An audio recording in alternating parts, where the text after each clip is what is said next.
Olá, pessoal. Não pode falar. Aquele episódio onde você fala o que é preciso. Eu sou Yara Lozan. Eu sou a Beatriz Gomes. E juntas somos o Pode Falar. Hoje o Pode Falar está recebendo aqui duas pessoas que dedicam as suas vidas à proteção para crianças e adolescentes. Ela, Fernanda Barbosa, e ele, Paulo Bertoni. Vamos falar sobre um tema necessário e importante que precisa ser levado para as famílias. Então, para começar o nosso bate-papo, Fernanda. Quem é a Fernanda, além do cargo de conselheira tutelar? Olá, pessoal. Tudo bem? É um prazer estar aqui com vocês. Obrigada pelo convite. Quem é Fernanda? Fernanda é mulher. Sou mãe da Larissa, da Giovana, do Nicolas, vovó da Maia. O que mais? Quem sou eu? Sou estudante, né? Sou estudante da Faculdade de Letras e Gestão Pública. Legal. É importante, né? Mesmo depois dos 40 a mais, a gente precisa entender essa importância, Sempre né? De estar aprendendo, sempre né? aprendendo, Se né? A vida é um atualizando, aprendizado. Sempre em construção. Fernanda também é santista, Ui! de Palmas, nascimento palmas. e de coração. Aí sim. Aí sim. Ó, o Paulo quietinho. É o peixe, Paulo é o também, peixe, né? é o peixe, né? Namorada do João Paulo. E sou moradora aqui da área continental de São Vicente, né? Moro aqui em São Vicente há 32 anos e sou alguém que acredita profundamente no poder aí da proteção à infância e no poder do cuidado. E o Paulo? Quem é o Paulo fora do Conselho Tutelar, das redes sociais? É isso aí. Obrigado pelo convite. Nós que agradecemos. Quase que eu não chego, mas cheguei. Então, quem é o Paulo? O Paulo é um cara trabalhador pra caramba. Fora do Conselho Tutelar, a gente está sempre envolvido em questões sociais. Eu vim de projeto social. Eu tenho 39 anos, sou jovem. Tenho 2 filhos, né? O Miguel e o Daniel. São meus tesouros. E assim, quem sou eu fora do conselho? Sou um cara que eu gosto de praticar esporte, crossfit, musculação, corro. Eu estava um pouco sedentário um tempo atrás, uns anos atrás, mas aí eu acho que dei um start e voltei às atividades novamente. E assim, gosto sempre de estudar, eu sou muito antenado nas coisas que envolvem criança e adolescente. Eu realizo algumas palestras, né, algumas escolas, falando sobre bullying, sobre questões do aluno, né? A gente fala com os pais também, né? De incentivar os filhos à vida escolar, começa dentro de casa. E assim, eu tento levar a vida de uma forma simples, né? De uma forma Perfeito. tranquila.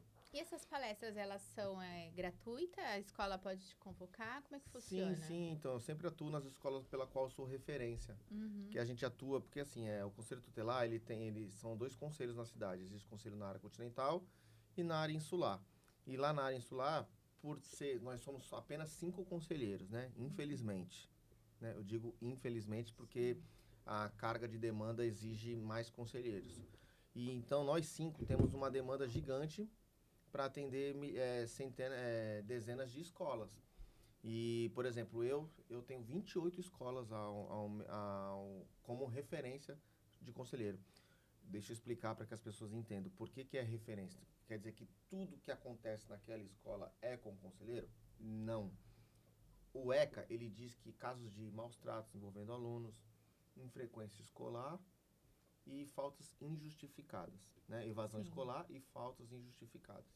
Que aí a gente entra como conselheiro referência. Porém, a gente cria uma afinidade com a escola, com a direção da escola. E aí a gente começa, como você disse, as palestras elas são sim gratuitas. Claro que a gente é um servidor público, né? Sim. Municipal da cidade. E a gente faz porque é o nosso trabalho. Além de trabalhar com garantia de direito, a gente trabalha com prevenção. Então, as nossas palestras, a gente vai lá, eu digo palestra, mas é assim, reuniões, que a gente vai lá, fala com alguma sala. Isso. Aí falamos também sobre bullying, falamos sobre questões da lei Henri Borel, violências, maus tratos. É mais conscientização sobre o Maio Laranja, que é o mês que a gente está vivendo agora. Sim. Paulo, o que mais mudou na sua visão sobre a infância, a família, depois desses 8 anos atuando na área? Então, eu digo desses 8 anos como conselheiro, porque assim, eu entrei no conselho E na sequência veio uma pandemia. No meu primeiro mandato como conselheiro tutelar, a gente já ingressou aí infelizmente, numa pandemia. Então, assim, eu vivi casos, a gente viveu situações dificílimas, né? Sim. Então, assim, os impactos que a gente pegou naquela situação, naqueles 2, 3 anos de pandemia, mais ou menos, com hoje, é bem diferente os casos. Que naquela época não tinha ninguém na rua, tava todo mundo em casa. Então, as violências aconteciam dentro de casa e a gente tinha que trabalhar como? Como que a gente vai identificar as situações de violência? Se tá todo mundo dentro de casa. Como que essa pessoa vai pedir socorro? Então, era muito mais difícil E houve um aumento muito grande, né? alcançar. Sim, porque depois da pandemia. Porque até então, durante a pandemia, não tinha aula, né, Fê? As crianças não tinham aquele ponto de socorro, que era a professora, a amiguinha na classe, aquela forma de ela pedir ajuda. Porque ela estava dentro de casa. Então, pra gente, como conselho, ampliar a nossa voz era muito mais difícil. Somos 10. A rede de proteção, ela é grande? Ela é gigantesca. Mas nem todos têm voz. Ou se expõem, né? Acham que o assunto é delicado, né? Acham que o assunto... A gente fez aqui na Lagoa, o Abraço na Lagoa, fizemos o Drive, lembra? De conscientização. A gente sempre busca formas de conscientizar e de divulgar o Disque 100 para as pessoas. Porém, na pandemia foi muito mais difícil. Porém, quando acabou a pandemia, os casos explodiram. Houve um up, assim, gigante, porque as pessoas começaram a falar, as crianças e os adolescentes começaram a pedir socorro, a divulgar as situações. Ficou de uma forma muito mais ampla. Então, o antes e o depois, na minha visão de que mudou, foi que as pessoas começaram hoje a ter mais ciência e noção de como pedir ajuda, né? Como pedir socorro. Sim. Naquela época, até então, não tinha tanto. Eu lembro que quando a gente retornou, eu trabalho em escola, né? A gente retornou com meio período, né? Que a gente foi gradativo, sim, né? A gente não pôde iniciar já de forma híbrida, né? De forma híbrida, isso. Aí a gente fazia escalonado.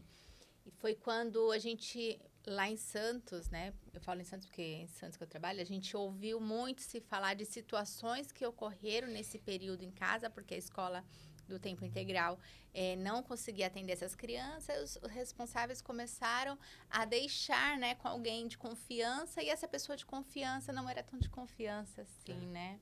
É complicado. Mas, enfim, né? Foi um ano bem complicado, né, Fê? Muito, difícil demais. Pandemia foi... Pós-pandemia foi o grito de socorro delas, né? Foi. Porque começou a sair, começou a voltar às aulas, e aí começou os casos a aparecer, né? Até então aquilo que estava um pouco oculto aos nossos olhos, né? Por isso que a gente sempre apela às pessoas que estão acompanhando, se unir a gente, né? Não é só, não cabe somente no mês de maio falar sobre o Maio Laranja, falar sobre combate ao abuso e exploração sexual. Não é só no mês de maio. Tem que ser em janeiro, fevereiro. É um mês de conscientização que a gente aborda mais esse assunto. Mas é dever de todos zelar pelo direito da criança e adolescente. Então, assim, muitos atribuem apenas ao Conselho Tutelar esse dever, né? Começa na família, comunidade, sociedade e poder público. Então, é necessário que tenha esse cuidado. Se a denúncia não chega, não tem como a gente atuar. Sim, perfeito. E o que te levou, Fernanda, a escolher essa área, né, de proteção às crianças? Acho que é um chamado, né? Como você fala, assim, é uma missão, né? É uma missão, é um chamado. Eu, desde sempre, né? Sempre gostei dessa área de criança e adolescente, sempre, mesmo antes de estar no conselho, a gente sempre acaba sendo voluntário em alguma área, atuação em escola, em creches, né? Própria igreja. Então, a gente sempre, ainda mais assim, moro na área continental, uma área de muita vulnerabilidade, e eu atuava na saúde da mulher, né? Então, ali eu me deparava com mulheres todos os dias, naquela luta incansável. Elas chegavam ali e via a gente como desabafo, né? Chegava ali na saúde e desabafavam, né? A dificuldade que elas tinham de conseguir aí uma vaga em creche, um atendimento na saúde, de conseguir ter os direitos, né, básicos garantidos dos filhos. Era muita dificuldade. Mulheres cansadas, mulheres exaustas, mulheres lutando sozinhas. E ali eu percebi, né, que eu poderia fazer mais, poderia representar de fato a minha comunidade. Aí eu pensei, acho que eu já conhecia um pouco, não vou dizer que eu estava tão... tinha muito conhecimento nessa área do que era o conselheiro tutelar, não. Mas, como tudo que eu vou fazer, eu não gosto de chegar de qualquer jeito. Então, eu me preparei muito tempo antes, fui entender o que era estar conselheiro tutelar, o que era o trabalho do conselho tutelar, o que um conselheiro tutelar fazia, de qual forma poderia, né, ser um braço aí de apoio para a comunidade. E aí eu entendi, falei, nossa, legal. Acho que me identifiquei. É por aqui que eu vou poder contribuir de forma melhor, ser a voz ativa dessas pessoas, né, que não conseguem garantir direitos. E ali eu vi que me encontrei. Eu digo que me encontrei, né? E estou atuando, né, aí há mais de 10 anos no Conselho Tutelar. Sempre foi um desafio, né? Quando eu entrei, né, a gente entra com a teoria. A gente pega o Estatuto da Criança e Adolescente, está ali, opa, conheço tudo aqui. Aqui eu sei de tudo agora, vamos embora. E quando você entra, que você começa a atender, você, opa... Não é bem assim, né? Peraí, eu tenho a teoria. Eu entrei achando que a gente vai ali garantir direitos de criança e adolescente, ponto. Não é. A gente tem ali as famílias, né? São vidas, né? Se a gente não consegue, de fato, cuidar da família inteira, a gente não consegue garantir direito de criança e adolescente nenhum. E ali eu fui me aperfeiçoando, né? Infelizmente, assim, a lei prevê que o conselheiro tenha aí capacitação contínua. Isso vem acontecendo agora, nesses últimos anos, né? Mas no começo a gente não tinha. Então, cada um que entendesse que tinha que buscar seus caminhos, né? Para mim, um diferencial foi que eu fiz justiça restaurativa, né? Eu fiz, né, a formação. Não foi assim rápido, né? Foi praticamente 2 anos. O primeiro foi 2 semestres. O primeiro semestre foi ali, mais a teoria, e o segundo semestre foi a prática. E assim, quando a gente vai fazer justiça restaurativa, você vai para dentro, se conecta com você mesmo, né? A gente acha que vai... Parece que abre os horizontes, né? Aí também tive o privilégio de participar de uma formação de comunicação não violenta, que foi muito importante, né? A justiça restaurativa ajuda muito porque ali, quando a gente está desse lado aqui e as famílias ali, se a gente for julgar, porque é natural do ser humano já ali dar uma sentença, né? A gente você conta uma história, você vai trazer para a gente o que você quer que a gente saiba. Você vai contar aquilo que vai te beneficiar, né? E ali a justiça restaurativa me ajudou para poder entender, opa, a história não tem um lado só. É porque muitas vezes a gente acha que vai chegar e vai mudar o meio, né? E, na verdade, a gente precisa mudar para poder ajudar a mudar o meio, né? A No mudança caso da vem de você. justiça, Se você não muda, você não consegue mudar o teu entorno. Exatamente. E ali isso me ajudou demais. Que aí eu conseguia, não, peraí. Toda história tem os 3 lados, né? O que vai te beneficiar, e a verdadeira história. E ali eu consegui, de forma ali, poder, de verdade, atender essas famílias, né? E contribuir de forma melhor. Foi muito importante para mim. E estou aí, 10 anos. Nessa sua trajetória, né, dos 10 anos, o que mais te marcou? Você diz assim, casos mais marcantes? Isso, na sua profissão. São, né, casos, né, Paulo? Tem um, assim, eu separei, assim, na mente aqui 2 que dá para a gente... Porque, assim, tem alguns tão delicados que não dá para a gente nem abordar.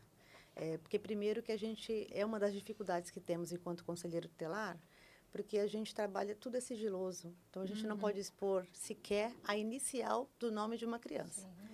Então, teve um dos casos que atendi, né? A gente recebeu uma denúncia do Disque 100. Aí fomos até o local, eu e uma conselheira, estávamos em 2. E chegando lá, a denúncia era sobre uma criança que estava numa família adotiva, mas que ela não era tratada como filha, né? Na verdade, ela tinha um tratamento, eu não lembro o termo da denúncia, mas era como se ela fosse tratada como um pet, porque quando chegamos lá, essa criança dormia num pallet. Um pallet encostado assim naquela garagem. Uma criança em média de 5, 6 anos dormia num pallet ali, tinha um cobertorzinho, e a gente olhou aquela cena ali, deu um impacto. E assim, a gente normalmente atende áreas bem vulneráveis, famílias assim, que você já vê de estruturas bem difíceis mesmo. Esse caso não. Era uma família bem estruturada, uma casa muito boa. Ambos os pais dessa criança eram formados, tinham cargos, assim, profissões muito boas, e só que não tiveram amor por essa criança. Era uma criança recém-adotada? Porque tem um acompanhamento, né? Quando vai fazer a adoção, Sim, não, eu sei que tem já tinha um tempo já.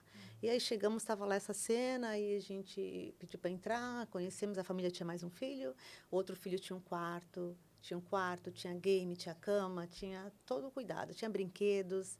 E essa criança tinha um pai, pedimos, onde ficam as roupas dessa criança? As roupas dela também ficavam num armarinho assim na frente da casa. Aí tinha lá roupa suja. Quando abrimos o armário, aquele cheiro de urina forte. Ali tinha roupas limpas, roupas sujas. E a gente foi até a escola para entender um pouco melhor, que a criança é muito pequena. Naquele tempo, né, não existia ainda nem a lei. Não tinha a lei da escuta especializada de 2017. Não é isso, Paulo? Isso. Isso foi em 2016, então Isso não funcionou existia ano nem essa passado. lei. E aí a gente o conselheiro tinha esse papel também. Embora não podemos exercer função técnica, mas a gente acabava sobrando para a gente fazer essa escuta. E aí a gente falou, vamos para a escola, ela é muito pequena, vamos entender na escola. Chegamos à escola, conversamos, e aí a escola já conhecia um pouco do histórico da família. Aí começou a conversar e falou assim, essa criança realmente, ela chega aqui, ela já chega tremenda, às vezes, de fome. Aí a gente alimenta ela antes de começar a aula. E aí depois ela vai para a aula, tem o lanche, enfim. Mas assim, nunca tinha chegado para o conselho, não existia nenhuma denúncia desse caso, até esse disque sem chegar. Então a escola, mesmo entendendo que poderia ter uma situação ali que precisava de uma melhor atenção, não encaminhou o caso. E aí a gente, em colegiado, decidimos que não dava. E a criança relatou, né? Tinha uma babá, tá vendo? A família tinha até babá. E a babá batia nessa criança, Nossa. beliscava, batia. Os pais ali também, às vezes, batiam nela. Mas na outra criança, não. Ele tinha todo o cuidado que uma criança deve ter. Só ela que não tinha. O filho biológico tinha toda a atenção de filho, ela não. E aí, em colegiado, decidimos que não tinha condições dessa criança continuar nesse lar onde não tinha, onde aquelas pessoas que adotaram não tiveram amor de pais. Afastamos e essa criança, graças a Deus, não voltou para essa família. Embora, sim, foi bem difícil, porque a gente sofre perseguição, os pais, como tinham cargos, assim, quiseram dar carteirada, perseguir, ameaçar, amedrontar, foi E bem nesse difícil. caso não existe nenhuma punição para esses familiares, porque isso é uma negligência, né, que eles cometem ali com a Então criança. aí a gente, enquanto conselho, a gente um- afastou, fez os encaminhamentos, a criança ficou naquele momento no acolhimento institucional, porque era o melhor caminho naquela situação. A gente não tinha conhecimento, eles não quiseram apontar nenhuma família extensa deles, né? Não quiseram apontar e também a gente aí ficou no acolhimento. E ali a criança começou a ter todo o acompanhamento psicológico, a gente encaminha o caso. É uma notícia fato de um crime, a gente encaminha para o Ministério Público. Aí daí sim, aí é com eles essa parte de punição, né? De julgar realmente a sentença desse caso. E a escola também ela é apontada como omissa? Porque aí, no caso... Então, a gente colocou, porque até então não tinha chegado denúncia nenhuma, porque a escola achou que não está. Como a família, é o que eu digo, às vezes a aparência engana. E como eram pessoas, né, que aparentavam ter o cuidado, a escola às vezes entendeu que a criança não quis comer e chegava com fome, entendeu? A escola Tiveram pensou. esse olhar profundo, né, do que estava acontecendo. E a gente ficou feliz, porque feliz não com a situação, muito pelo contrário, muito tristes, mas por entender que a partir daquele momento que a denúncia foi feita, que chegou no Conselho Tutelar, a rede de proteção começou a atender, essa criança teve um outro destino. Ela conseguiu, de verdade, ter uma... Ficamos sabendo que depois ela teve um novo lar, uma nova família, e que estava bem, bem legal dessa vez. Que bom. E se tratando do bairro Laranja, né, tem um caso que também marcou bastante. O olhar a importância da escola. Uma coordenadora, ela percebeu, ela entrou em contato comigo e ela falou, Fernanda, tem uma situação que vem acontecendo, uma adolescente de 14 anos, e eu percebo que ela participava do Grêmio, e ela entrava de manhã na escola, porém ela não ia embora meio-dia, ela ficava até o segundo período, ela só ia embora às 18 horas, quando não tinha mais como ficar dentro da escola. E ela começou a perceber que, quando chegava perto do final de semana, na sexta-feira, essa adolescente ficava mais angustiada. Mordia, né? Mordia dedos, a unha já não tinha mais. E começou a arrancar realmente tufos de cabelo. Aí eu falei para ela assim, não, é um caso que a gente já, com pouco de conhecimento dessa situação, né? Falou, você conversa. Você tem vínculo com ela? Conversa com ela, mas você não começa perguntando nada. Você explica para ela. Se coloca à disposição para que ela possa contar o que ela quiser. Se ela estiver passando por alguma situação que esteja fazendo mal para ela, que a partir do momento que ela conversar, que ela expor essa situação, esse mal vai acabar. Aí você explica para ela o que é o conselho tutelar, porque muitas vezes essa questão da má fama do conselho, eles têm medo, né? Então explica que o conselho tutelar é um órgão de proteção, de garantia de direito, que a partir dali a gente vai conseguir garantir com que ela, se ela estiver passando por alguma situação ruim, não vai acontecer mais. E essa coordenadora chamou essa adolescente, né? Se colocou ali à disposição e ela contou que os pais separados, ela morava atualmente com o pai e com a madrasta, e que ela veio do interior para cá, veio de outro estado. E ela morava com os avós maternos. E a mãe também não criou. E aí, aos 8 anos de idade, a figura que tinha realmente amor por ela era o avô. E o avô faleceu. E ali a tormenta dela começou. O clássico, Cinderela, né? Ela era tratada como empregada da avó. Ela tinha que cuidar da casa da avó, fazer todo o trabalho doméstico da avó e da tia também. E ela via a prima ali da mesma idade brincando, tinha roupas boas, alimentação boa, e ela não. Ela tinha que cuidar da casa das duas, não tinha tempo para brincar, era só escola e trabalho doméstico em casa. E aos 10 anos a avó falou assim: eu não aguento mais você, eu não gosto de você. Quem tem a obrigação de ficar contigo é seu pai. Já que a tua mãe também não criou, vou te entregar para o pai. Entrou em contato com o pai, que morava aqui, e esse pai não hesitou, foi buscar, né? Foi buscar a filha, só que ela também não teve amor de pai ali. E ali, dos 10 anos aos 14, ela era abusada pelo pai, sempre quando a madrasta não estava.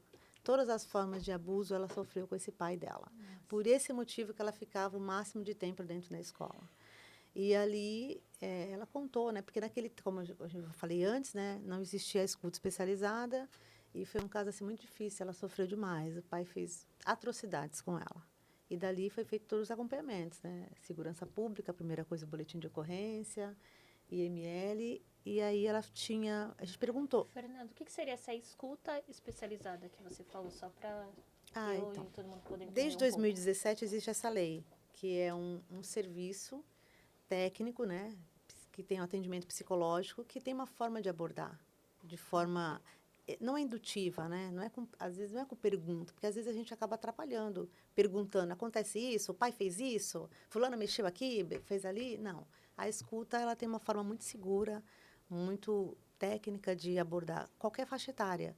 E aí eles são especialistas. E dali, a partir da escuta especializada, que tem a lei desde 2024, Paulo, que vigorou? 24, né? Em 24 vigorou. Começou a atender em 25 aqui no município. E aí a gente não tem mais não faz mais esse tipo de abordagem, não pergunta. Ela vai falar de forma espontânea no primeiro lugar na escola, a escola faz um relatório e aquele relatório vai para todos os lugares, vai para a delegacia, para o boletim de ocorrência, vai para o médico e ela só vai ter ali novamente, só vai ter esse atendimento na escuta. E aí a escuta dispara para a rede. A escuta especializada, quem atender, os psicólogos ali, vão entender o serviço que precisa. Vai precisar de acompanhamento psicológico? Encaminha. Vai precisar de CREAS, a família? Encaminha. Então, ficou muito melhor, porque eles são técnicos. Porque a gente vai falar, a gente vai perguntar, a gente vai abrir uma ferida. Evitar revitimizar. Só que a gente não sabe, a gente revitimiza a vítima, né? A gente abre, mas não sabe como fechar. E eles têm esse papel aí de cuidados, né? Melhor do que nós. E aí essa adolescente indicou uma tia, que ela tinha, de vez em quando, ela ia para casa dessa tia, que morava em outro município, e ela foi para casa dessa tia. Depois, essa tia ficou com o termo, ficou responsável por ela, e a partir dali, ela continuou com vínculo com a escola, com essa coordenadora, e eu também soube que ela ficou muito bem. Depois terminou os estudos, foi para a faculdade, graças a Deus ela conseguiu ter uma vida boa. Perfeito. E você, Paulo, existe algum caso que te fez perceber, assim, a importância, né, da denúncia, da proteção à criança? Então, assim, desses praticamente vai fazer, né, 8 anos aí, né, como conselheiro, casos que a gente atendeu que marcou a gente diversos, né? Porque, na realidade, todo caso marca de um jeito específico, um jeito diferente marca o conselheiro. Porque ele exige de você uma dedicação, que, na realidade, o nosso trabalho, a gente não pode errar. A gente se cobra, né? Nós, conselheiros, a gente tem que se cobrar diariamente, porque uma decisão errada, um olhar que a gente talvez não tenha tido naquele momento, a gente pode colocar uma criança em risco total. E, assim, teve casos que o nosso olhar ali, por isso que eu falo que é um chamado o nosso trabalho, não tem como não ser. Porque se não é, claro que cada um tem a sua crença, a sua espiritualidade, né? Mas se não é ali Deus ali, se não é algo divino nos orientar, não é possível. Porque eu tive uma situação, no caso eu vou citar duas, que uma que foi muito difícil e uma que foi por um lado positivo, né? Porque o nosso trabalho também não é só para situações difíceis, né? São para coisas boas, porque a gente garante direito. Então, quando um direito é garantido, pô, né? E esse caso marcou tanto eu e quanto o meu colegiado, como foram vários, né? Casos de repercussão nacional, teve já no nosso colegiado, né? E infelizmente, falando assim, porque ninguém quer ser notícia ruim no Brasil todo, né? Mas uma criança, ela estava no hospital, nos comunicou dizendo que ela estava muito doente, né? Estava com problemas de saúde muito grave e que possivelmente por conta de negligência familiar. Só que aí a gente começou a entrar em contato com a assistente social do hospital, o hospital começou a falar assim, conselheiro, tem uma coisa que me chamou muita atenção nesse caso, a mãe, ela usa as redes sociais para pedir doações para a filha, né? Olha, você que pode doar o Pix, não sei o que, faça, ó, tô precisando de ajuda, tarará, tarará, e tal. Só que aí essa assistente social falou assim, Paulo, aqui no hospital todo mundo ajuda ela. Os médicos ajudam, a família ajuda, todo mundo ajuda com alimentos, com roupa e tal. Só que assim, a gente doa as coisas ela dá salgadinho, refrigerante pra criança, e as coisas que a gente ajuda. A roupa, o tênis. O que que ela faz, né? E aí a gente foi fazer, né, com esse olhar técnico do hospital, a gente foi fazer uma visita em loco para ver se a situação da criança estava em risco em casa, né? Chegando no local, a gente presenciou lá comidas estragadas, podres, assim, todas as doações, vamos dizer assim, estavam estragadas, né? As roupas que ganhou, os tênis, estavam todos jogados, velhos, quebrados, rasgados, coisas assim assustadoras. E aí a equipe de saúde foi até o local, a gente encaminhou a família para assistência, para rede, para atendimento, CRAS, né? O Melhor em Casa, da saúde, porque ela era uma criança que precisava de acompanhamento médico. E aí chegou uma notícia que, né, a gente fez todos os encaminhamentos e tal, chegou uma notícia que essa criança, eu vou usar um nome fictício aqui, tá? Sim. Né? Essa Mariazinha. A a Maria. A Mariazinha. Maria estava internada no antigo CREI. Olha só, o CREI ainda estava de pé. E eu falei assim, foi parar no CREI, mas, né? A gente orientou a família, porque tinha que dar medicação, tudo direitinho, que a gente foi lá, divertimos a mãe, né? A mãe tanto que levou lá na Vila Margarida, na UBS, aparentemente estava seguindo. E aí, chegou lá no hospital, fui lá, falei, vou lá ver a Maria. Por que ela foi parar no hospital? Chegando lá no hospital, a mãe me viu. Aí eu falei assim, já falo com a senhora um minuto, vou falar com a sua filha. Entrei lá na internação, ela bem debilitada mesmo. Os olhos estavam até amarelos. Ela estava muito mal de saúde. E ela olhou para mim assim, ela falou, conselheiro, me ajuda. Com um olhar, com água nos olhos. Aí eu falei assim, por que eu devo te ajudar? Ela, tô morrendo de fome em casa. Eu morro de fome em casa. Me tira de lá, pelo amor de Deus. Uma eu falei criança assim, ó, chegar ao ponto, né? eu falei pra ela assim, ó, você não volta mais pra lá. Eu te garanto isso. Aí ela, eu vou confiar em você. Eu falei, pode confiar que pra lá você não volta. Fui, conversei com a equipe médica, eu falei assim, ó, segura ela aqui. Vou informar o judiciário, vou informar o Ministério Público, vou pedir a interferência da Justiça para a gente poder aplicar a medida de proteção para essa criança, porque ela ia precisar de cuidados médicos. Porque a gente não podia pegar ela, colocar ela num acolhimento, aplicar uma medida de proteção, sem amparato médico, sem, naquele né? momento ela estava bem Ela estava debilitada. debilitada. E o médico disse assim, ó, conselheiro, eu não garanto quanto tempo de vida que ela tem. Porque ela tinha ela acabou, pela falta de tratamento, ela acabou tendo uma doença que piorou. Que se tivesse tratado, ela teria uma vida normal. Só que aí, pela a negligência familiar no tratamento, levou ela a esse estado de saúde crítico. E o médico falou assim, Bertone, eu dou uns 6 meses de vida para ela. Aí eu falei, então ela vai ter os 6 meses de vida melhor que ela já teve. 6 meses da vida dela. Acionamos a justiça e assim, ela saiu de cadeira de rodas do hospital, foi direto para um acolhimento. E aí eu comecei a acompanhar esse caso, porque a gente acaba, né? E aí o judiciário também pedia informações e tal.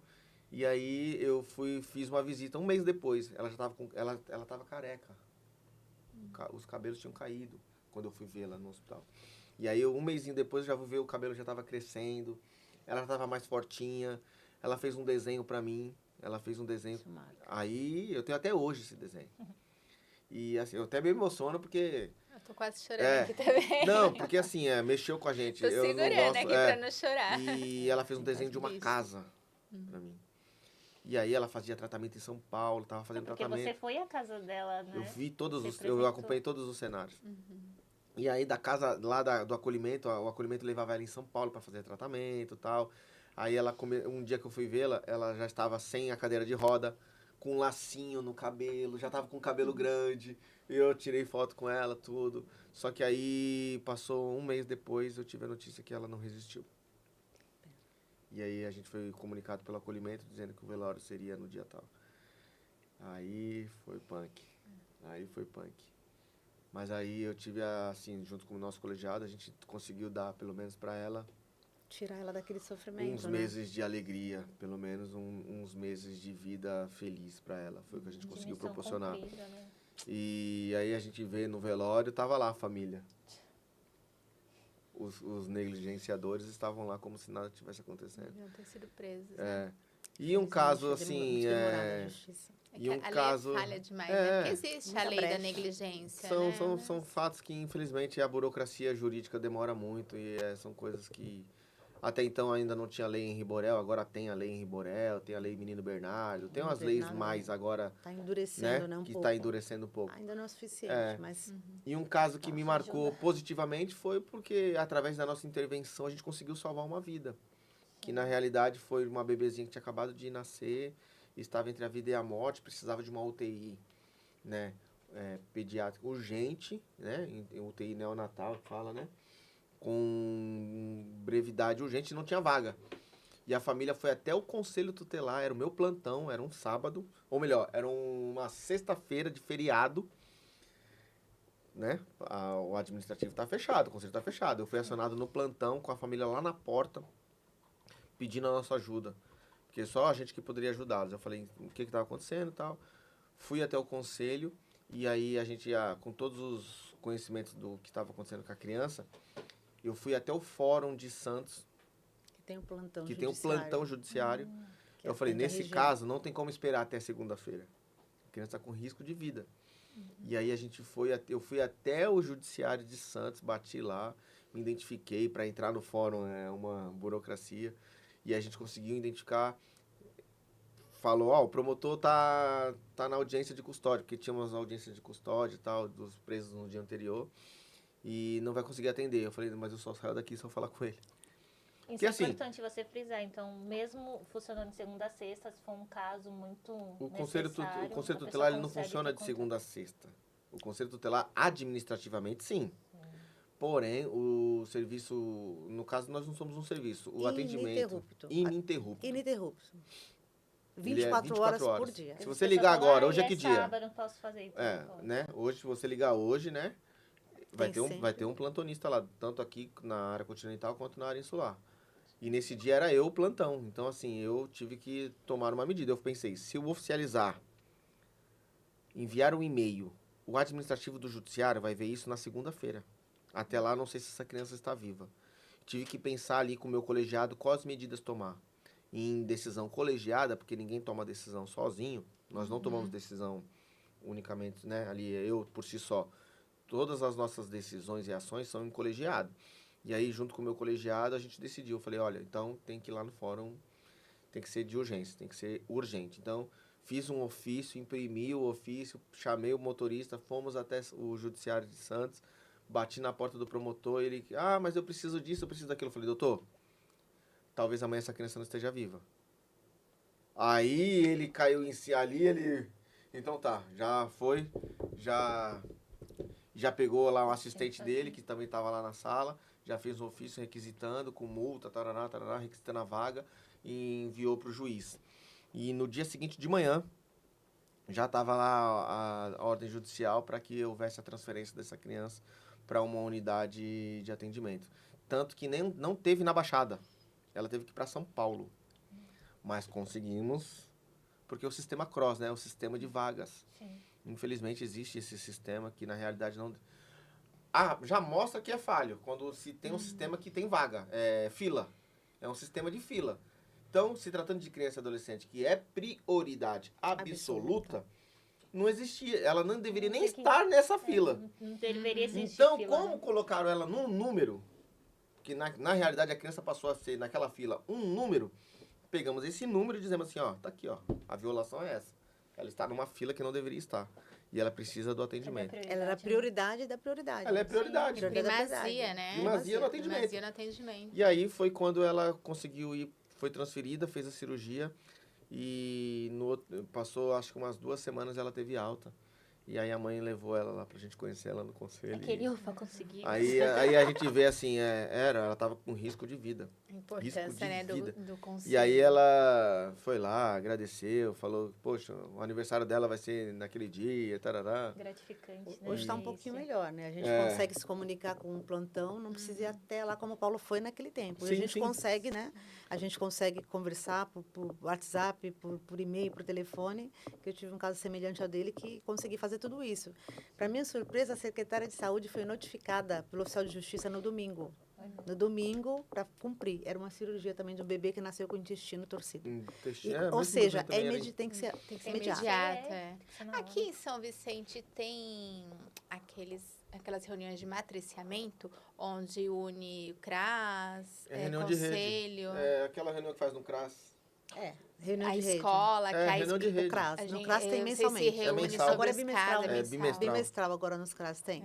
Que Tem. eu acho bem importante, né? Porque eu, Só que enquanto é escola, eu convite, né? participo dessas A gente O reuniões. CRAS Sabe? convida, mas infelizmente não Ah, eu é vou em toda a rede, todas.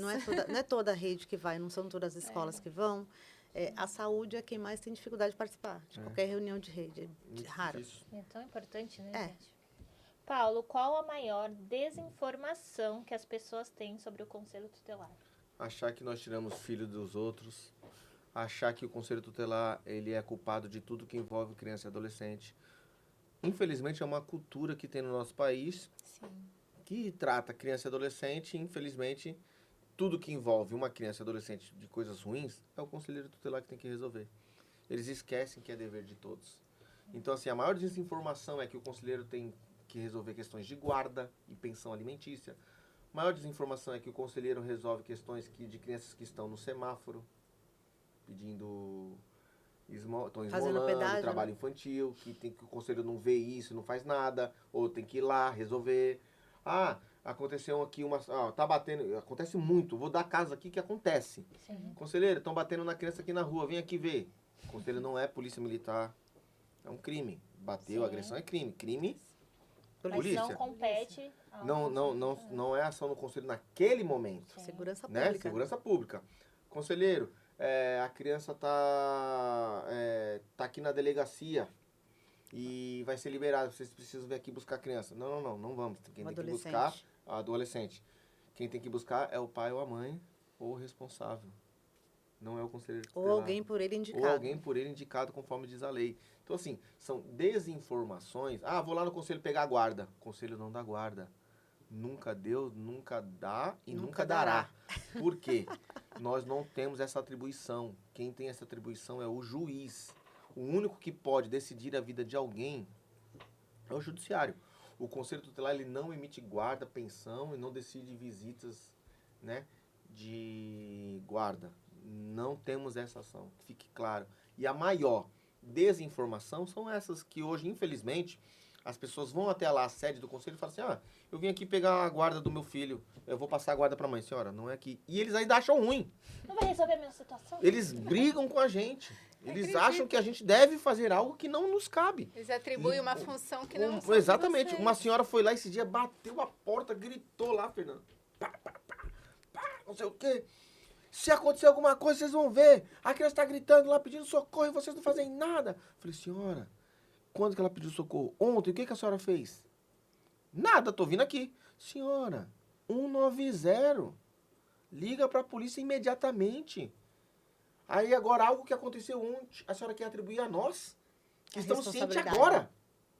Não. A senhora também é tão culpada quanto. Não, eu sou culpada. Sim, a lei Henri Borel diz que aquela pessoa que é ciente de um crime que envolve criança e adolescente e se omite e não denuncia, a pena do agressor cabe a ela também. Muitas pessoas confundem, né? Como a Bia até perguntou da desinformação. Confunde a função do conselho tutelar, né? Explica, Fernanda, por favor. A gente tenta desmistificar isso todo dia, né, Fê? O que realmente o conselho tutelar faz? Qual é a função do conselho tutelar? Conselho tutelar, garantir e zelar pelo cumprimento dos direitos da criança e adolescente já reconhecidos na lei, que é a Lei 8.069/90, que é o Estatuto da Criança e Adolescente. O que seria isso? Atender famílias, encaminhar e acompanhar toda situação a qual envolve situação de suspeita ou confirmação de violação de direito. Esse é o papel do Conselho Tutelar, né? O Conselho Tutelar também é responsável, ele tem aí o dever de cobrar do poder público, políticas e serviços que, de fato, promovam, atendam aí a prioridade absoluta, atendam para garantir esse direito de criança e adolescente. Esse, tecnicamente falando, é o verdadeiro papel do Conselho Tutelar. E o que acontece, como o Paulo falou, que essa confusão ou essa falha, se fosse apenas da população que não tem conhecimento, até que estava bom. Mas a maior desinformação não é da população, é de quem deveria saber também. Muitas vezes da educação, da escola, do diretor. Segurança. Uma das coisas que acontece muito, alunos em situação de conflito, de brigas, no âmbito escolar. A escola achar que quem tem que ir lá é o Conselho Tutelar. Muitas agressões que acontecem dentro da escola, a escola atribui essa responsabilidade que o conselho tem que atender. Aí a gente orienta, não. É agressão? É violência? É bullying? Bullying é o quê? É crime. Chama a segurança pública. Escola do Estado, Polícia Militar. Escola municipal, escolar, né? Escola municipal, Guarda Municipal. E aí, muitas vezes, quando a escola chama, esses, por sua vez, eles falam, aciona o Conselho Tutelar. Só que não somos os responsáveis legais nem de quem foi agredido, infelizmente, e muito menos do agressor.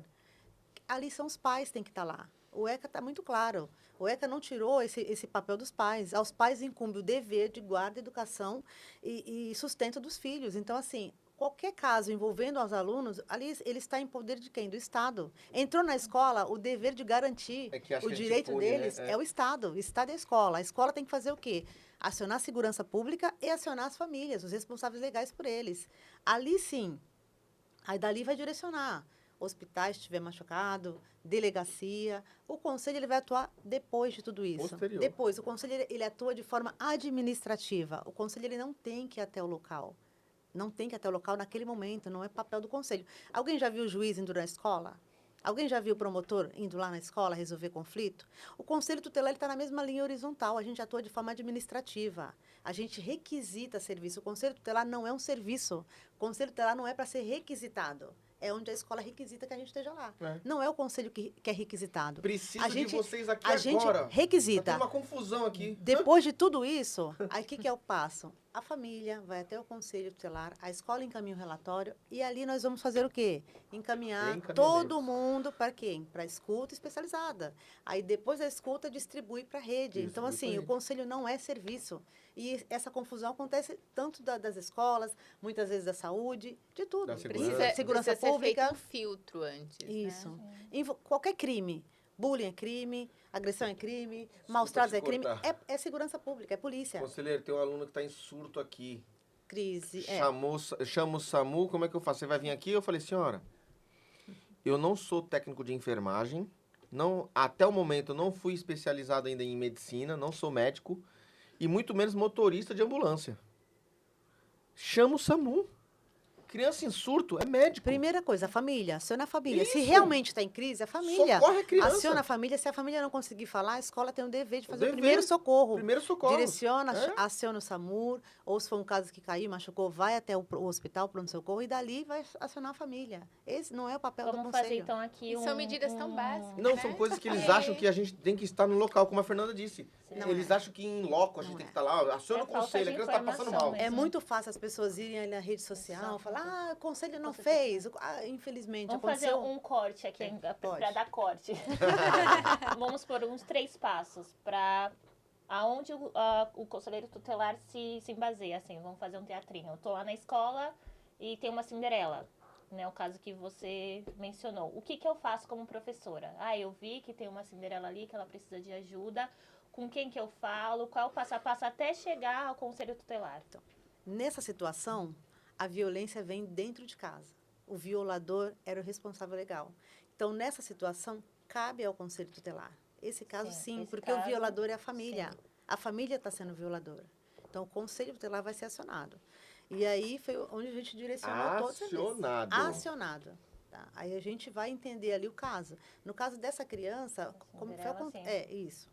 Mas no caso onde envolve situações onde os alunos, um foi agredido, o outro agressor, não cabe ao conselho, as famílias têm que estar lá. Que aí é um caso de suspeita, entendeu? Por exemplo, Suspeito. eu suspeito, Ah, eu suspeitou. observei que meu aluno anda chegando De que já tá roxo, sendo machucado. observado, né? Então, vamos entender. Chama o pai, a mãe pergunta se aconteceu alguma coisa em casa. Só que aí a gente vai vendo que tem algumas contradições. Aí a gente Agora, faz o o caso relatório e encaminha para o conselho. Até nesses casos agora de agressão, isso aí até nesses casos agora de agressão, o aluno chegou agredido na escola, machucado. Ele tem vínculo com a escola.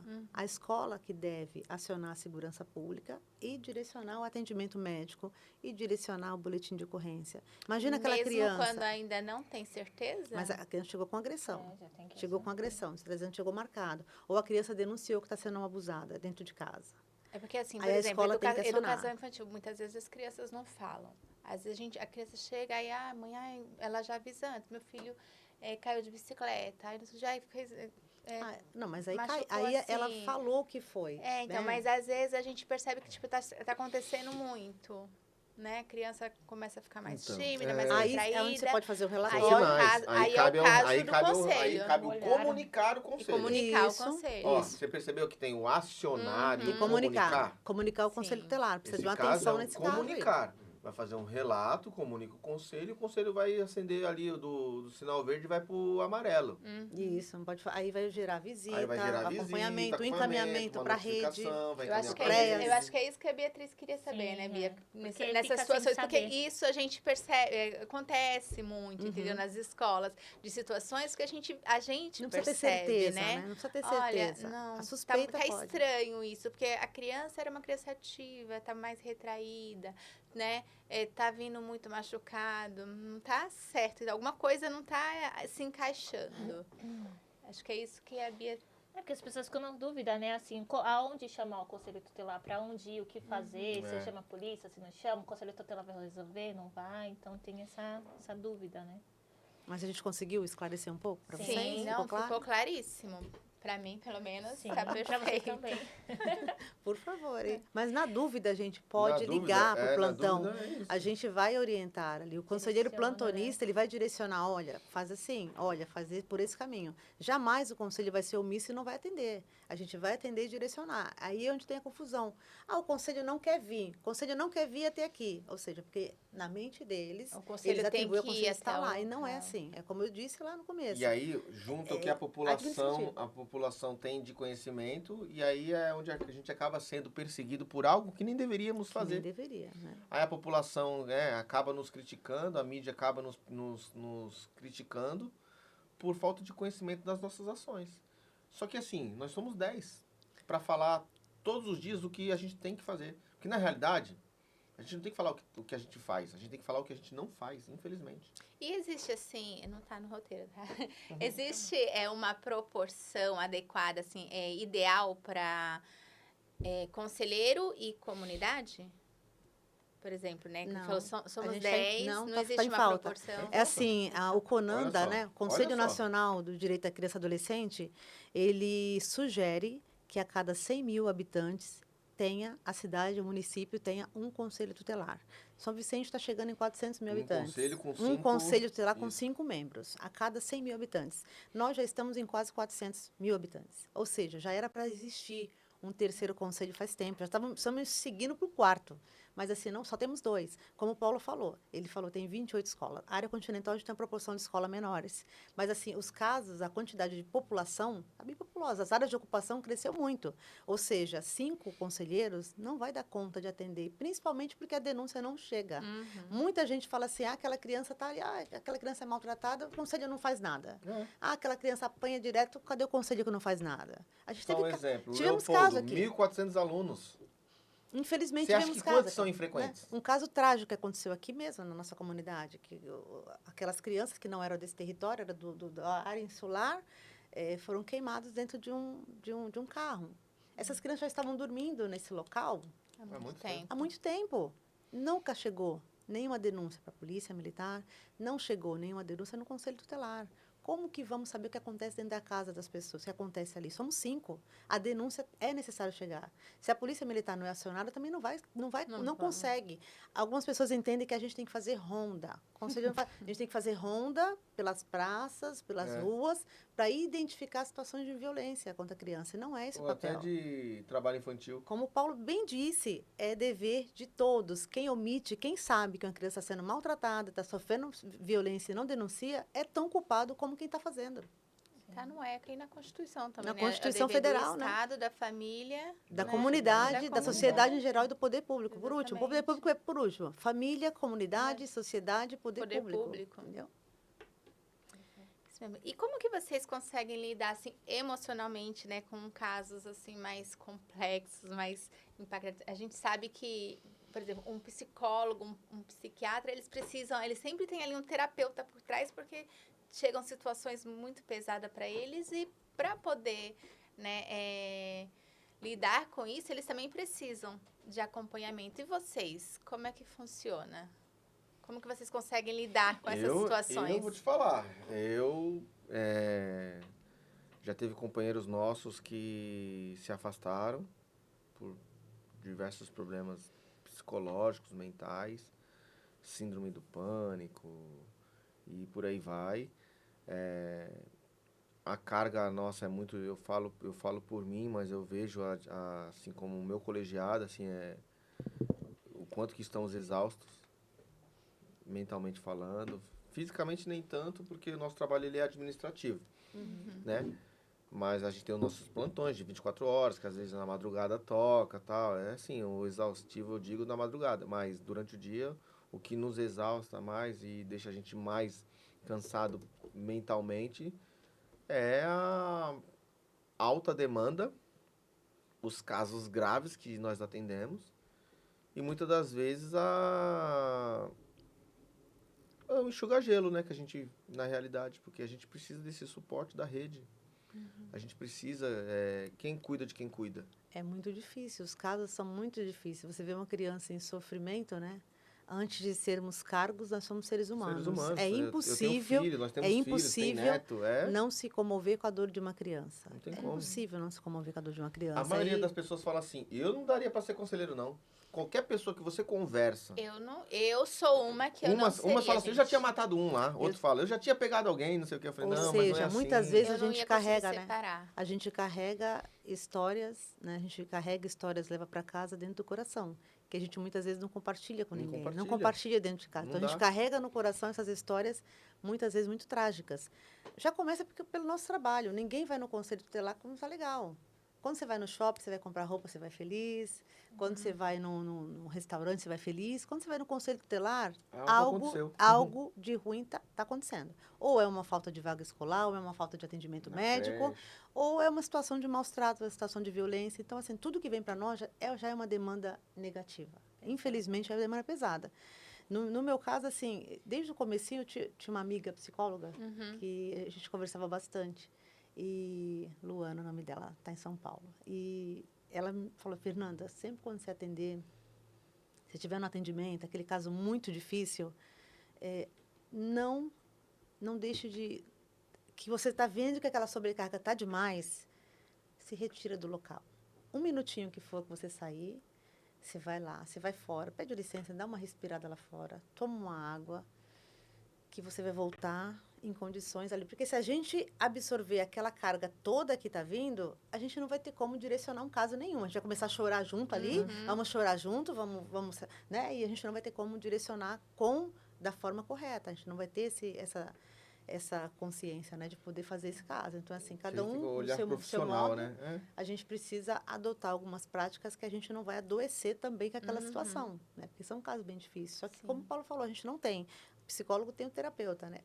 A gente não tem, assim, quem cuide do cuidador. Então, a gente precisa adotar de forma individual, de forma própria, esse atendimento. Eu busco ir para academia, lá eu dou uma desestressada, vou correr na praia à noite. Tem dias que é 10 horas da noite, eu tô correndo na praia para tentar esvaziar a mente um pouco, para poder recarregar energia. A atividade física é todo diferencial, a gente Porque consegue é o seguinte, ajudar. porque eu sei que no dia difícil. seguinte vai ter lá a demanda do judiciário, demanda do Ministério Público, Porque demanda muitos casos, da escola. né? Muitos casos não acabam numa... Casos. Tem casos que, de verdade, às vezes demoram uma semana para poder encerrar. Tem casos que demoram muito. Não é assim, num dia encerrou o caso. Casos mais difíceis, mais complexos, tem uma demanda maior de tempo.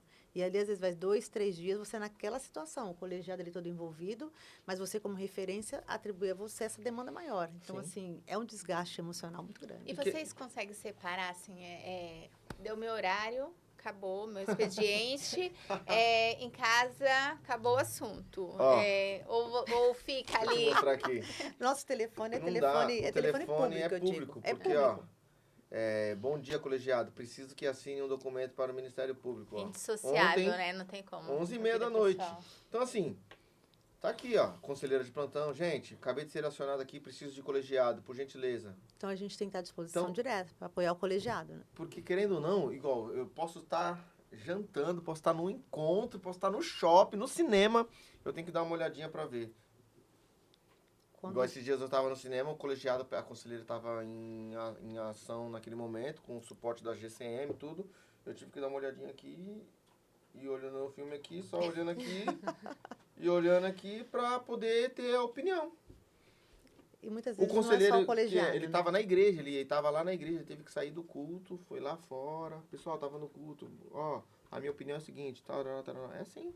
Então, assim, acabou o expediente, o administrativo, porque para os conselheiros é 24 horas, até naquele que não está de plantão. Porque tem vezes que a conselheira liga de madrugada. Gente, estou aqui na delegacia, estou aqui no hospital, aconteceu isso, preciso de um colegiado aqui, tal. É assim. O conselheiro, ele tem função, como é que eu posso falar?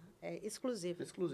A gente não pode ter um outro, vender uma natura, fazer um negocinho por fora. Não, é exclusivamente conselheiro tutelar. A gente tem que ser exclusivo. Essa questão, como a Paula falou, a gente também faz aqui palestras, escola, tudo isso envolve o conselho, a gente faz. Sim. A gente pode fazer, isso é legal.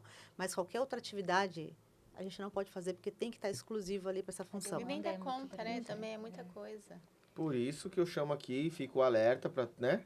E da necessidade do terceiro conselho, urgente, precisa-se. Já foi aprovado em lei, já foi aprovado no CMDCA, falta só...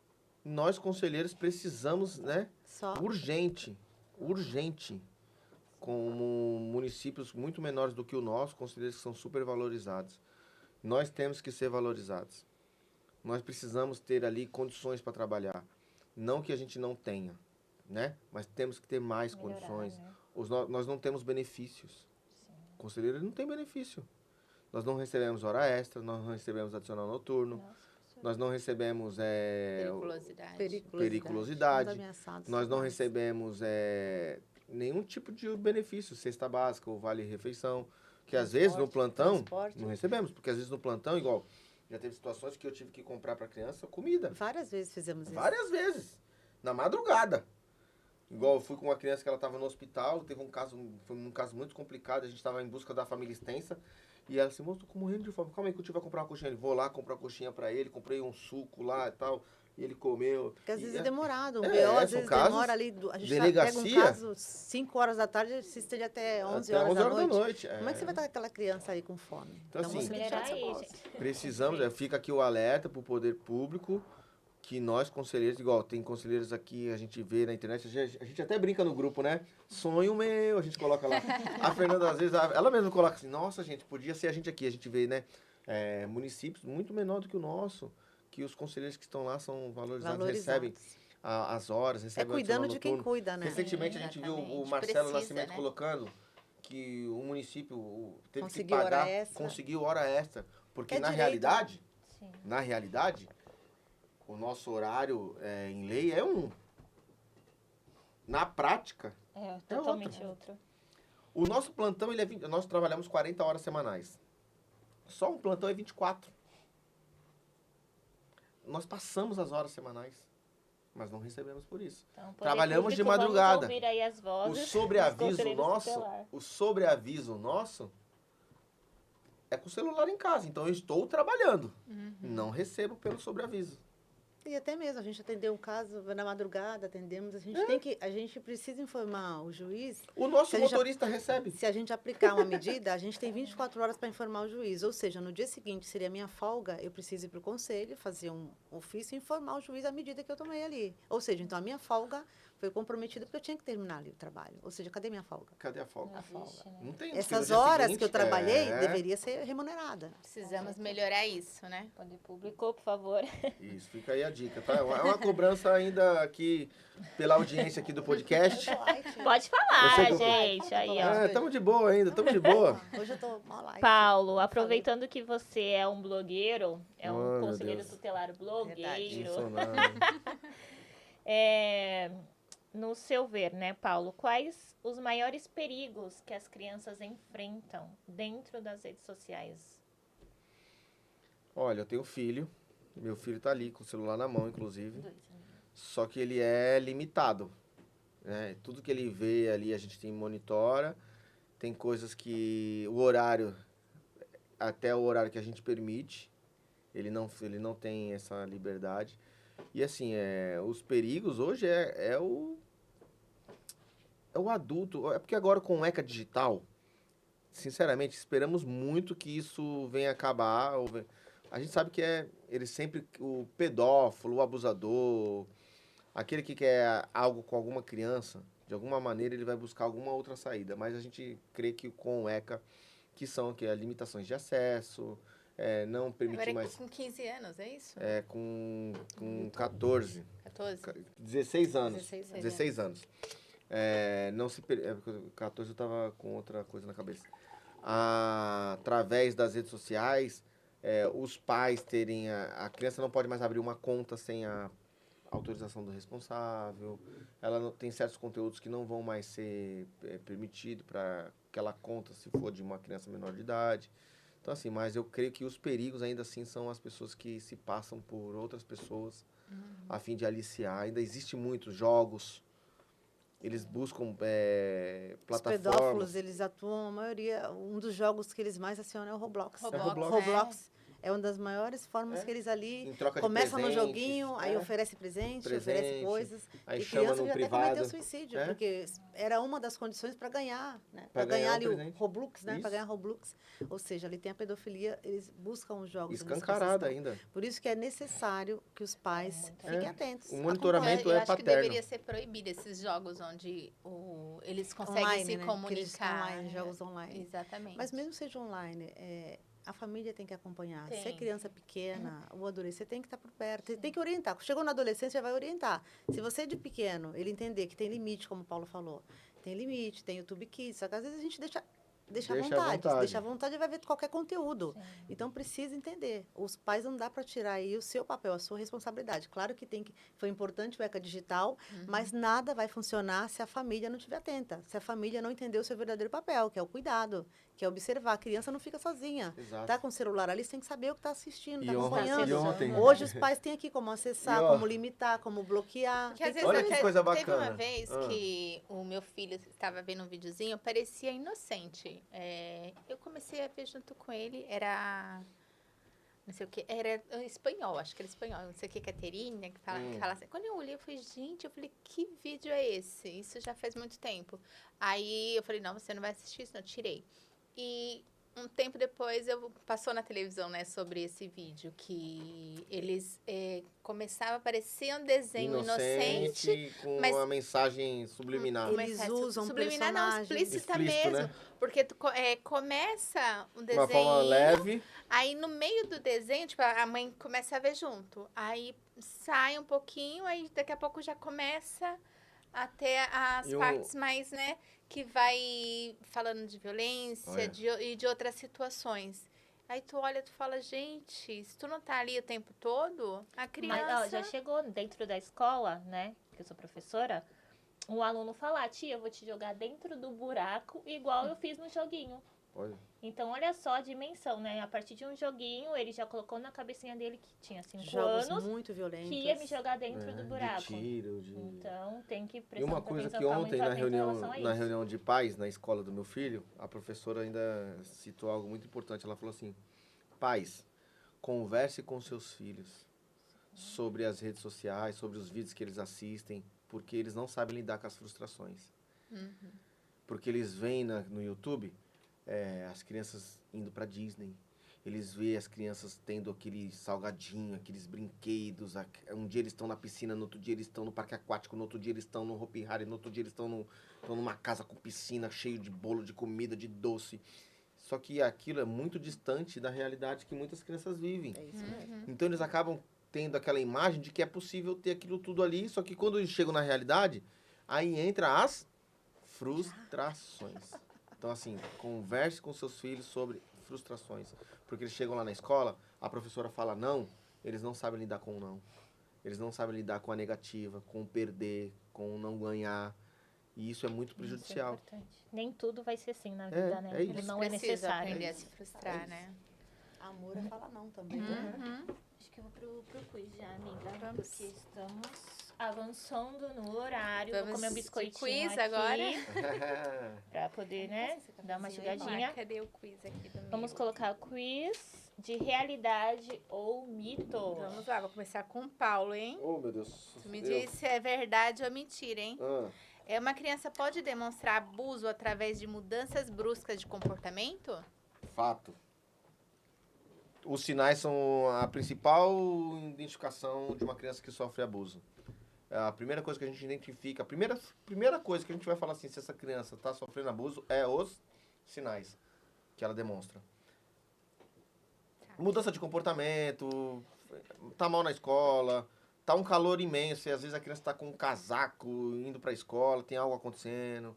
Aquela criança que era extrovertida, que brincava, falava, conversava, fica mais retraída. Então, assim, quem é a família, o familiar, ele conhece, ele consegue identificar ali os sinais. Então, a primeira coisa, que, como você disse, é os sinais.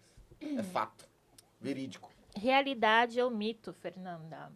A maior parte dos abusos acontece dentro da própria família? Infelizmente, é verdade.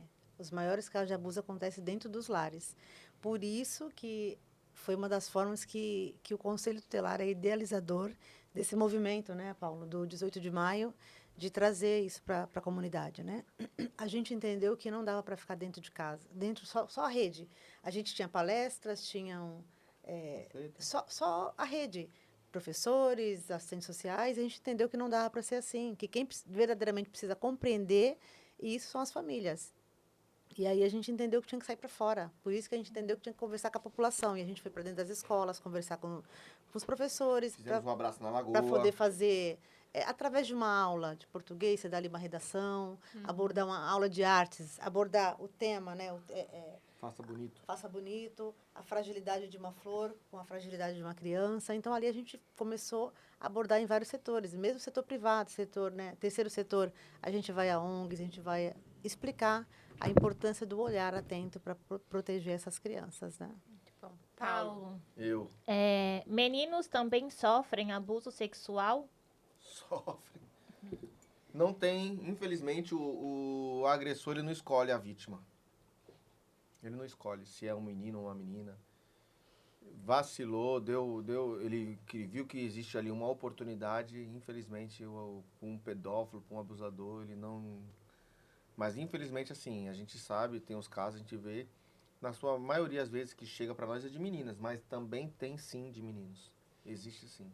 Fernanda, obrigar uma criança a guardar segredo é um sinal de manipulação? Com certeza, né? E por isso que é importante o diálogo. A criança precisa entender a diferença do segredo bom e do segredo ruim. O que é o segredo bom? Olha, a mamãe vai fazer aniversário e a gente vai fazer um bolo surpresa para a mamãe. Então a criança sabe que isso é em período curto, que vai cantar parabéns para a mãe rapidamente. Agora, aquele segredo que ele não pode compartilhar com a mãe, olha, não pode contar para sua mãe, aquele segredo que faz a criança sentir vergonha, faz a criança sentir medo, aquele segredo, ó, não diz que eu fiz isso, não diz que eu toquei ali, não diz que eu... É um Até segredo ameaça ruim. também, né? Ameaçar de matar, de fazer mal. A maioria Ou fala seja, que isso, esse segredo é ruim. Então a criança precisa entender o que é um Você fala, segredo mata ou bom. mata. Dei um exemplo simples de um parabéns, uma coisa boa que vai acontecer. Boa, é. E o segredo ruim é aquilo que faz mal para a criança, que ela ali não pode contar para a pessoa, para a mãe, não pode contar para o pai, não pode contar para o professor. Esse segredo ruim é errado. Fernanda, negligência emocional também é violência infantil? Com certeza. As formas de violência, ela é emocional, física, psicológica, tem várias formas de violência, né? E essa emocional, às vezes, é uma das piores formas de violência, né? Porque mexe emocionalmente com a criança, aquela agressão emocional, e ali vai causar danos terríveis na criança. Ansiedade, Síndromes, baixa né? autoestima, medo, tudo, Perde a vontade de ir pra irritabilidade, escola. automutilação. E, infelizmente, o Desencadeia caso diversas desencadeia coisas ruins, várias né? coisas ruins na criança. Desperta É muita terrível. coisa ruim. É muito ruim.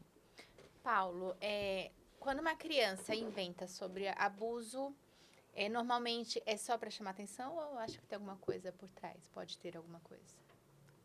Então, quando a criança, assim, nem sempre é invenção. Eu não creio que uma criança vai chegar ao ponto de inventar algo tão terrível assim. Não é invenção. Isso é, essa fala de a criança que inventou é a fala do agressor.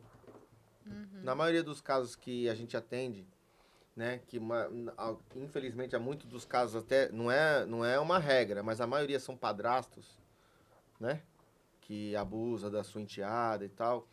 E aí a gente vai fazer o atendimento, a gente vê, a família não acredita. Diz que a criança está inventando. A mãe, às vezes, diz que a filha está inventando. Que o filho está inventando. Que a fulana jamais faria isso. E aí, na realidade, a criança chega lá na escuta especializada de uma forma técnica. O técnico, ele consegue perceber na fala da criança, que é uma fala... ele percebe, ele diz que ali, eu já vi os relatórios, ele diz assim, percebe-se na fala da criança que ela não foi manipulada, que há uma essência na fala. Então, assim, o técnico, ele pega se ela está sendo manipulada. A fala condiz com a idade, com a faixa etária da criança. Então, o técnico, ele tem esse olhar. Então, não creio que seja invenção. Paulo, mito ou verdade? O conselheiro tutelar pode prender alguém? Olha, vamos lá. Você vai pensar, cara? Não, prender nós não... É mito. Por favor, hein? Pelo amor Não, de Deus. Hein? é mito. Mas hoje, com a lei Henri Borel, o conselheiro ele tem um poder que não tinha antes, que é o poder de polícia, no caso, se a criança estiver dentro de uma casa, juntamente com o agressor, e o agressor não sair da residência, nós podemos acionar o delegado, ou polícia militar, ou a autoridade policial. Nós vamos pedir, jamais ser Isso. polícia. Pedir o afastamento do agressor do local. É isso, mas prender o afastamento, não é chegar lá e ó. Vem cá, A gente Não. pede Vamos para quem? vamos para trás. Pro delegado. Ou seja, o conselho não prende. Não prende, a gente é mito, isso. Não prendemos. Mas o conselho ele tem Pode acionar. Pode acionar, a gente tem acessos, né? É isso. Fernanda, denunciar pode salvar vidas? Denunciar salva vidas, gente. Através de uma denúncia, você denunciando, você encerra aquele ciclo de violência da criança. A denúncia salva vidas. Por isso que a gente fala todos os dias a importância de denunciar. Como o Paulo disse, eu também disse aqui, somos 10 conselheiros numa cidade inteira. A denúncia é necessária, né? Não tem como a gente saber o que se passa dentro dos lares se a população não entender de fato o seu papel. O ECA prevê que é dever de todos zelar pelo direito da criança e adolescente. Nenhuma criança deve ser negligenciada, deve passar por abuso, sofrimento. Ou seja, todos precisam denunciar. A denúncia ela pode ser feita de forma anônima. A gente tem um canal que é o Disque 100, que é todo o território nacional, que é o Direitos Humanos. Então, essa denúncia pode ser feita de forma simples, uma ligação. Essa denúncia do Disque 100, ela chega tanto no Conselho Tutelar, ela chega no Ministério Público, ela chega na delegacia especializada, ela chega nos CREAS, ou seja, a denúncia é necessária para a atuação do Conselho Tutelar e de toda a rede de proteção. Quem é a rede de proteção? Polícia Militar, Polícia Civil, Conselho Tutelar, saúde, educação, assistência, judiciário, todos são a rede de proteção. E é um número tão fácil, né? Disque 100, ou o telefone do plantão dos conselhos tutelares, que é 24 horas, ou o telefone administrativo, funciona, né? Também pode fazer a denúncia, mas é necessário que 20, faça. 28, 04, Faça 11, denúncia numa 20, escola, 28, 04, não deixe de fazer a denúncia. A denúncia ela pode ser feita de forma anônima. Perfeito. E finalizamos o quiz do Pode Falar. Estamos chegando ao fim, mas vocês querem falar um pouquinho sobre o 18 de maio, que vai ser segunda-feira, né? Então, o mês 18 laranja. de maio é o Dia Nacional, né, de Combate ao Abuso e Exploração Sexual Infantil. É um dia que não é para se comemorar, né? A gente fala, né? Não é uma comemoração, mas é um dia de lembrança de um fato triste que aconteceu com a criança Araceli, né? Araceli Castro, né? É. Araceli Cabreira Castro, né? Castro, isso. Ela morreu no dia 18 de maio de 1973. É uma criança, uma menina capixaba de 8 anos de idade, que ela foi para a escola e nunca mais voltou para casa. Voltou. Essa criança, ela passou por vários tipos de violência, né? Antes de chegar a óbito, ela foi drogada, ela foi agredida, ela foi queimada, ela foi torturada. E, por fim, o corpo dela foi encontrado dias depois. Dias depois pelo seu pai. Pelo seu pai. E os agressores eram pessoas de poder político e de renda, enfim, eles nunca foram responsabilizados. Da cidade. Né? E aí, no ano de 2073, a gente está falando, né? Aí, no ano de 2000, né, foi sancionada a Lei 9.970 de 2000, que diz que o dia 18 de maio é o Dia Nacional de Combate ao Abuso e Exploração Sexual de Criança e Adolescente. Por isso que a gente tem ações, né? Infelizmente, esse ano não vai ter aqui a ação na Lagoa, né? A Lagoa está em reforma, né? Então, a gente não vai ter o Abraça, que faz parte de uma lei, né? Uma lei municipal, uma lei municipal, né? Mas teremos outras ações que o Paulo vai falar aí. Teremos uma inauguração lá no Paço Municipal, que a prefeitura passará a ser à noite, no período noturno, com a iluminação laranja, em alusão ao dia 18 de maio. Teremos também uma apresentação no Cine Rocks no dia 19. Teremos outras ações no município no decorrer desse mês, né? Falando sobre o Maio Laranja, né? Explicando. A população pode participar, Paulo? Deve. Porque é um apelo que eu, inclusive, né, como você diz, né, blogueiro, né? Eu faço igual. Eu fiz esses dias um vídeo falando, né, que 34 mil crianças e adolescentes entre 10 e 14 anos vivem em união estável no nosso país. 34 mil. Isso mostra que eu falhei, que você falhou, que nós falhamos 34 mil vezes. Porque a partir do momento que nós sabemos que uma criança de entre 10 e 14 anos vive em união estável, né, que é um crime no nosso país, né? Não existe consentimento nessa faixa etária. Não existe. Ah, mas a menina quer. A família não deixou, pode. não A existe. família deixou, não pode. Continua sendo crime. E não prescreve. Continua sendo crime. Né? Infelizmente, às vezes, os próprios profissionais não passam isso para frente. Não passam isso. Porque a menina chega na UBS, ela faz pré-natal, ela faz tudo. Chegou lá com 12, 13 anos, tá com baliza, tem que acionar. Tem que acionar. É crime. O que vai acontecer a partir dali não é responsabilidade da unidade de saúde. Mas o comunicado tem que ser feito. Não deixou de ser um crime porque ela vai ter um bebê. O filho foi afastada do seu companheiro de 39 anos. Não, 45 anos ele tinha. Gente, 14 anos. Ela tinha 14. Infelizmente. Engravidou com 13 praticamente. Infelizmente, a falha, tem muita falha. Foi descoberto já quando o bebê nasceu. Um caso que... E a família toda ciente. Um caso assim, família que toda ciente. o próprio pai aliciava a filha.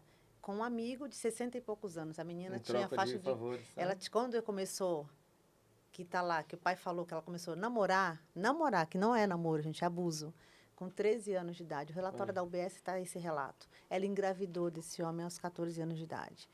Aí vai numa delegacia, o pai, a gente orientou a UBS que a família fosse na delegacia fazer boletim de ocorrência. Chega na delegacia, não quiseram fazer o boletim de ocorrência. Teve que ter uma intervenção do Conselho Tutelar para que fosse realizado o boletim de ocorrência. Como é que a delegacia nega um boletim de ocorrência?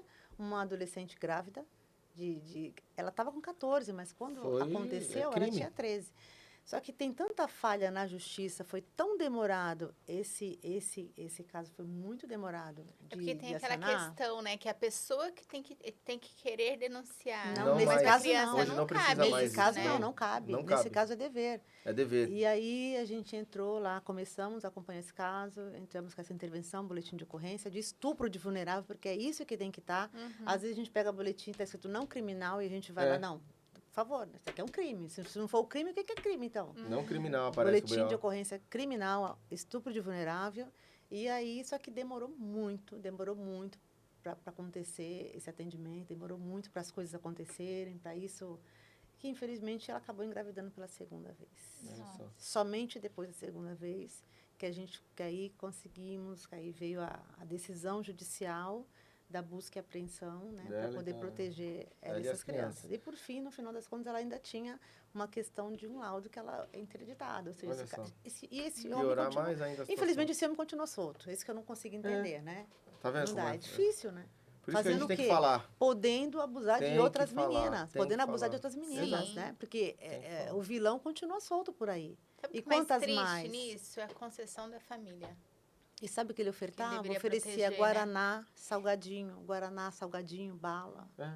Você entende a importância Gente, do a cuidado? gente vê nos filmes, a gente vê na TV, É real. mas Isso acontece do acontece lado de aqui, casa, viu? aqui do na- lado de do lado de casa, casa. na rua, o seu coleguinha do lado da sala de aula. Não é só nos filmes, é realidade, realidade. nua e crua. Não nua é e só crua. na ilha de Marajós, que é um dos piores locais no Brasil, né? Que Não tem é. essa questão, né? Então, Aqui. 18 de maio é isso. Denuncie, diz que 100. Nosso papel é esse, de ampliar a nossa voz, divulgar ao máximo de pessoas que puder, compartilhar. Se você vê qualquer conteúdo, eu tenho falado sobre isso. Vale. Que às vezes você rolando no feed no Instagram, no Facebook, aparecer qualquer conteúdo que fale sobre divulgue o Disque 100 ou algo que fale sobre o conteúdo de divulgação sobre isso, compartilhe. Porque às vezes na sua rede tem alguém que está precisando. Ah, não vou falar esse assunto, é muito pesado. Não, não é pesado. Pode salvar alguém. Eu ia Sim, falar tá exatamente pra- isso, né? Para quem vocês acham que é exagero, né? É, muito Denunciar, pesado. Não. que está se intrometendo na vida dos outros. Qual mensagem que vocês deixam para essas pessoas, né? Porque tem muita gente que acha assim, ah, não, tô me Não vou me intrometendo, meter, né? é exagero. Pode ser um familiar seu. Por isso que a gente fala.